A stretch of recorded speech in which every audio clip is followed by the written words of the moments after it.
روٹلہ سے خبر شامل کریں گے۔ مرکزی امام بارگاہ روٹلہ سے مہر عمر حیات ددوانہ کی تفصیلات کے مطابق ملک بھر کی طرح مرکزی امام بارگاہ روٹلہ میں بھی 10 محرم الحرام کا جلوس و مجالس عزا اختتام پذیر ہو گیا۔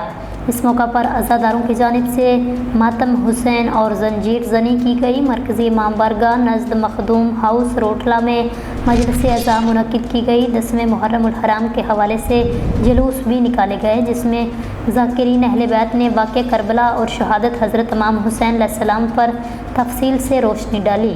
بعد ازاں شبیہ ذوالجناح نکالا گیا۔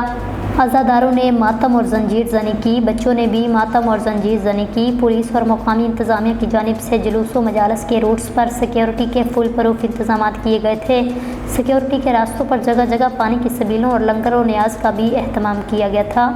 مرکزی امام بارگاہ روٹلہ میں مجلس عزاداری کے منتظمین میں پیر سید ذوالفقار علی شاہ، سابق صوبائی وزیر جنگلات پنجاب اور سابق MPA پیر سید عباس علی شاہ، پیر سید جعفر عباس شاہ، پیر سید شہباز حسین شاہ، پیر سید محسن عباس شاہ، پیر سید عبدالہادی شاہ، پیر سید محمد عباس شاہ، پیر سید اسد عباس شاہ، فیصل بھٹی، واصف ملا، شفیق بھٹی، مینیجر محمد اکرم، وقار احمد، ڈاکٹر محمد عمران کوڑا، سکندر حجات بھٹی، صفدر لدھیانہ، یاسین مرالی اور دیگر شامل تھے۔